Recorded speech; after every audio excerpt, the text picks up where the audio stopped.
नेता की नीयत साफ हो और जनता अपने अधिकार के लिए पूरी तरह सजग, तो प्रकृति ने इतने संसाधन उपलब्ध करा दिए हैं कि उससे इलाके को खुशहाल किया जा सकता है। मैं रुपेश सिंह एक बार फिर आप सबको प्रणाम और नमस्कार करता हूं। मैं इस समय बिहार के सबसे बॉर्डर वाले अंतिम जिले जमुई की बात कर रहा हूं। जमुई में चारों ओर पहाड़, नदियां और कीमती रत्न भरे पड़े हैं, लेकिन नेताओं को इनसे भला क्या वास्ता है। रोजगार और साधन तथा उद्योग धंधे तो नहीं लगाए जा सके, लेकिन प्रकृति ने इतने साधन उपलब्ध करा दिए हैं कि इन पहाड़ों, नदियों से इस इलाके को खुशहाल कर लाखों लोगों को रोजगार दिया जा सकता है।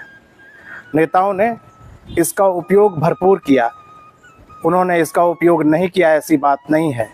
इसका उपयोग किया गया बालू के माफियागिरी में, रुपये कमाने में, और नेता प्रशासन के गठजोड़ से बालू की लूट हुई, नदियों का दोहन हुआ, प्रकृति के प्रदत्त संसाधनों का दुरुपयोग किया गया और जनता वोट के समय 1000-2000 में अपने मान सम्मान का सौदा करने के बाद उनका विरोध भी तो नहीं कर पाती है।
जमुई से होकर गुजरने वाली पटना, गया, अन्य शहरों की गाड़ियां जब भी यहां से गुजरेगी तो इस जगह से होकर उसे गुजरना ही होगा, इसी पुल से होकर उसे जाना ही होगा।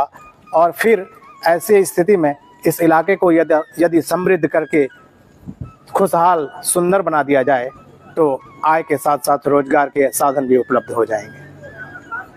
पास के देवघर जिले में नंदन पहाड़ पर ऐसी खूबसूरत छटा और ऐसी प्रकृति प्रदत्त संसाधन नहीं है। यहाँ एक और क्यूल नदी पूरे जमुई जिले को चारों ओर से घेरे है, जैसे यहाँ आने वाले लोगों का पांव पखार कर उसका स्वागत करना चाहती है। दूसरी तरफ पहाड़ है जहाँ पत्नेश्वर नाथ महादेव के मंदिर में लोग धर्म और आस्था की डुबकी लगाने आते हैं और इसी क्यूल नदी में स्नान करने के बाद यहाँ पूजा करते हैं।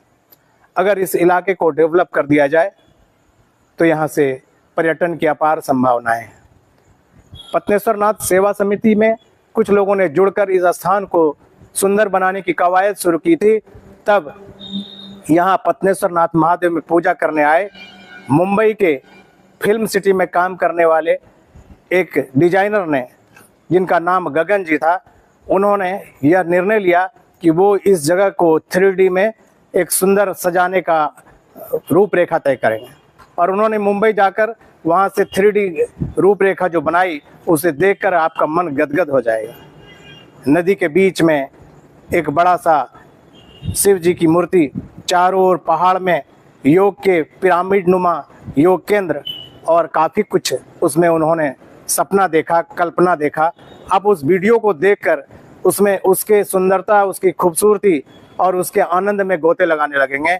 आप सोचिए कि अगर उस 3D फिल्म को इस जगह पर रूपरेखा में ज़मीन पर उतार दिया गया तो फिर कैसा रंग होगा, और जमुई बिहार के साथ साथ भारत में इस जगह के कारण भी जाना जा सकता है।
पटनेश्वर धाम मंदिर जिले का धरोहर है, वो धार्मिक स्थान तो है ही, साथ साथ प्रयास किया जा रहा है उसको पर्यटन स्थल के रूप में विकसित किया जाए। हमने निरंतर 2006 से उस मंदिर को जीवित रखने का प्रयास किया। सबों के बीच में चिराग पासवान जी जब से सांसद बने हैं, हर साल उनसे मिलकर उस प्रोजेक्ट को देते हैं। प्रशासन विभाग में जितने जिलाधिकारी आते हैं लगभग सबको वहाँ के बारे से परिचित करवाते हैं। आज भी मिलने आए हैं, सभी प्रतिनिधि और जिला प्रशासन से अनुरोध होगा कि उस मंदिर के लिए विकास के लिए जो योजना बनी है उसको आगे बढ़ाएं, जिससे कि आने वाले जनरेशन को धर्म के रास्ते पे चलने का एक अच्छी सीख मिल सके और वहाँ से आय भी मतलब सरकार को हो सकती है। वहाँ योजना क्या है जी? योजना क्या है उस पर? ये 2009 में हमने बॉम्बे से बनवाया था इसका डिजाइन जी। इतनी खूबसूरत है जो कि बिहार में ये गौरव मतलब पर्यटन का रूप ले सकता है। दूर दूर से घूमने आते पहुँच। मैं जमुई की जनता से भी आग्रह करता हूं कि वो अपने जनप्रतिनिधियों पर दबाव डालें, वो अपने सांसद विधायक पर दबाव डालें, वो अपने मंत्री पर, जो स्थानीय मंत्री हैं उन पर दबाव डालें कि पर्यटन विभाग में यह मामला वो पास कराकर जमुई में इस सुंदर जगह को विकसित करने में प्रयास करें, क्योंकि आपके दबाव के बिना कुछ होने वाला नहीं है। जनप्रतिनिधि आपके लिए कुछ करने वाले नहीं हैं, क्योंकि वो जिस काम के लिए जनप्रतिनिधि बनते हैं वो तो उन्हें सारी सुविधाएं उपलब्ध हो ही रही है। यहाँ पिछले 15 साल से युवाओं की टीम यह कोशिश कर रही है, 15 साल से यह 3D फिल्म बनकर तैयार है, जिसे आप अभी देखिए और आनंद लीजिए और तय करिए कि अगर ये बन जाता है तो आपको कितना सुखद, सुकून और सुंदर एहसास होगा। इस जगह पर, इसी पहाड़ पर जहाँ पत्नेश्वर नाथ महादेव का मंदिर है, वहीं पास में इस पहाड़ पर वायरलेस का टावर था। तब वायरलेस के लिए इतनी ऊंची पहाड़ी पर टावर लगाए गए थे और उसी से काम किया जाता था। उसके बगल में पहाड़ पर ही 52 कोठली 55 द्वार के नाम से एक भवन बना था, जिसे राजा महाराजा के टाइम में बनाया गया था। इन संसाधनों को संरक्षित करने की बजाय उसे ध्वस्त होने दिया गया। वो टूटने के कगार पर है और आसपास के जमीन को, पहाड़ को, इस सुंदर जगह को झुग्गी बस्ती बसाकर सजाने संवारने की जगह बर्बाद करने का सिलसिला चल रहा है, क्योंकि वोट की राजनीति है। मेरे पीछे जो आप पुल देख रहे हैं, इस पुल का पाया बालू के उठाव में पूरी तरह ध्वस्त होने के कगार पर है, क्योंकि पाए के चारों तरफ बालू उठाव कर लिया गया है। यहाँ इस नदी में, इस सूखी नदी में, छिछली नदी में, जहाँ आराम से बच्चे नहा सकते हैं, वहाँ लोग डूब कर मरे हैं, क्योंकि बालू का उठाव और दोहन इस तरह से किया गया कि बीच बीच में जेसीबी से, मशीन से उठाए गए बालू के कारण गड्ढा हो गया और धोखे में लोग इसमें डूब करके मर गए। आप अंदाजा करिए कि अगर पत्नेश्वर नाथ महादेव पर बनाए गए इस 3D फिल्म और उस पर किए गए कार्य को पूरा कर दिया गया तो पर्यटन के क्षेत्र में जमुई को एक सुंदर जगह मिल सकता है, जहां घूमने के लिए एक पार्क तक नहीं है। हालांकि जमुई के वर्तमान जिलाधिकारी ने कहा है कि वे पर्यटन विभाग में इस प्रस्ताव को जरूर भेज देंगे। जमुई के जितने भी जनप्रतिनिधि हुए वे सब इस जगह पर आते हैं, पूजा करते हैं, घूमते हैं। छठ में यहाँ पर अर्घ दान होता है, लेकिन किसी को भी इस जगह को विकसित करने से वास्ता नहीं है, क्योंकि इससे हजारों लोगों के रोजगार का साधन उपलब्ध होगा। जमुई सुंदर जगह के रूप में जाना जाएगा और फिर नेताओं के लिए झंडा उठाने वाला भी तो कोई नहीं बचेगा। इसलिए शायद अस्थायी साधन, प्रकृति प्रदत्त संसाधन से पर्यटन को विकसित करने का प्रयास नहीं किया गया। मैं पर्यटन पर जमुई जिले में आसपास के इलाके में जो सुंदर जगहें हैं और जो संभावनाएं हैं उसको लेकर आपके पास आऊँगा। पर्यटन का ये पहला एपिसोड आपके लिए मैं रुपेश सिंह फिर से आप सबको धन्यवाद करता हूँ। आपने मेरे चैनल को सब्सक्राइब नहीं किया है तो निवेदन है, चैनल को सब्सक्राइब करें और कमेंट में अपना सुझाव जरूर दें। धन्यवाद, प्रणाम।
Yeah.